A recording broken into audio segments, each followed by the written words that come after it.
Proper number 12, Irish whiskey.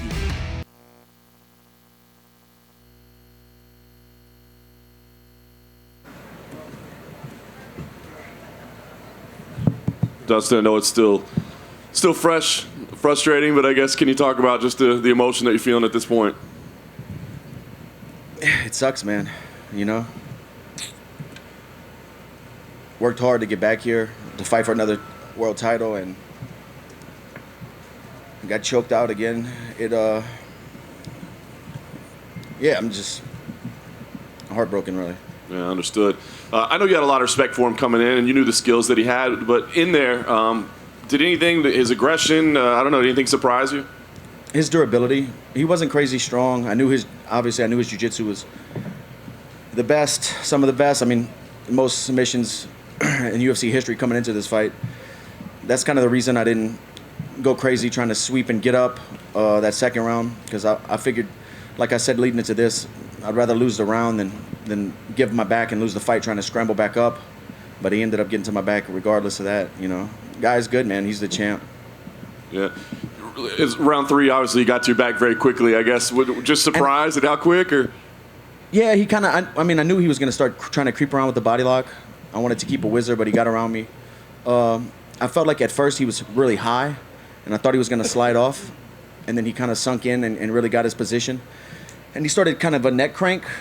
I pulled his hands down once, and it's just his forearm slipped under my chin, and once he tucked it, there wasn't a hand for me to grab to really pull it down. It's just, you know, you same thing with Khabib, you know, it's such a small room for error in these kind of fights. I felt good, you know, after the first round sitting on my stool, going into the second, I drinking water and thinking I'm going to be the world champion tonight. You know, it's just such a crazy thing what we do.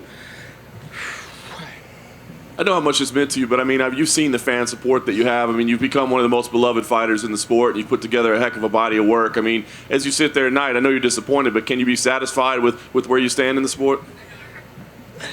Like I've been saying all week, nothing this whole journey was done in vain. Everything me and my family have is because of fighting.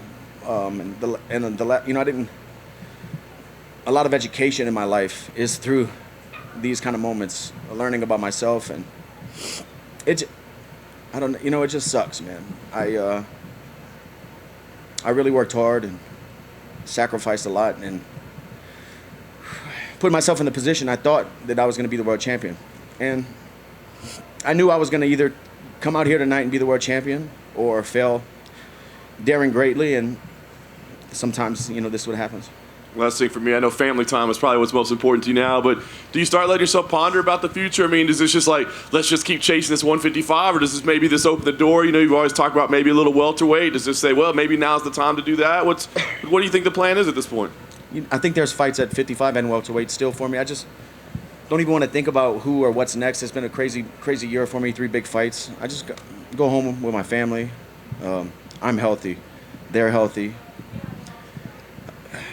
Like I said, man, I'm not a stranger to this kind of position. You know, nobody wants to be used to losing, but I'm just used of learning, and it is what it is. That's the fight game, you know.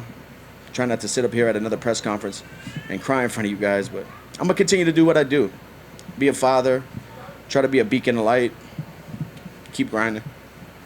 Dustin, can you comment on the body shots? Did Charles wear you down a little bit? You know, you were landing some good strikes in the first round. He seemed to be going to your body a lot. Was that impacting you at all? He landed one good knee to the right side of my body, but nothing like really that hurt me or took anything out of me. And then last question for me. You know, you made a lot of money this year. You sold a lot of pay-per-views. Do you consider it a good year given the wins over Conor, the money you made, or does losing tonight ruin the year? It ruins the dream outcome that I had planned to forever be a world champion after tonight. But whether I was on, you know, no, nothing. The year isn't ruined. It's just an opportunity I had. Opportunity I had is ruined, and it's all right. You know, that's what it is. I'll look in the mirror like a man.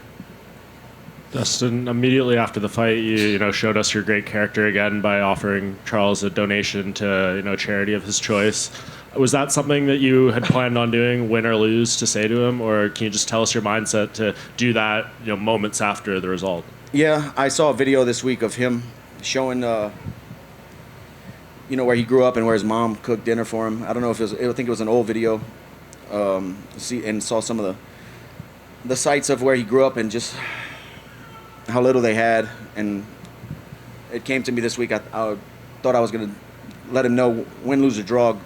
Talk to him after and let him know that me and the Good Fight Foundation would donate $20,000 to his city in Brazil and put the money to wherever they think it needs to be. Obviously, he knows he's a good guy and he knows where the money will go the furthest. So that's what we're gonna do. And like I said, man, continue to try to do good, and that's it. Be a better person every day. Appreciate it. Dustin, right here. Right here. Obviously, right before your fight, your teammate Amanda Nunes suffers historic upset. I know you were obviously busy in the back. You're getting ready to go, but did that have any effect? Did you have any of that emotion as you were walking out for your own match? No.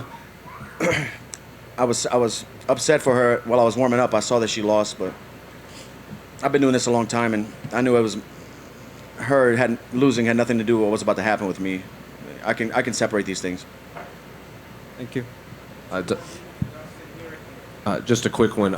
Joe Rogan was making a lot. It looked like he had hooked your glove when you were trying to pull your arm away. It looked like Charles maybe kind of hooked into the glove to pull back, which would have been an illegal move. Whenever I did the front roll, like right before. Second round? Yeah, when you tried to pull it Mike out. Brown was asking me when we got back to the locker room why I didn't just slide my arm out. I don't know. I don't remember the finger in the gloves, but I was trying to pull my arm out, and it felt like it was in there good. But Mike did ask me in the locker room after, why didn't I just pull my arm out? I tried.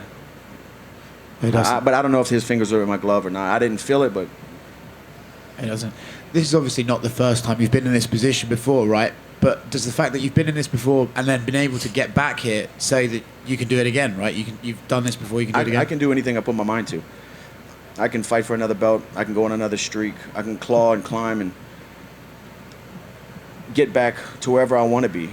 It's just, do I want to? That's the question I have to look in the mirror and answer. Do I want to do it again? Do I want to go down that road again? And that answer will come in the next couple days, next couple weeks. Just need to let this pass and see what's next for me.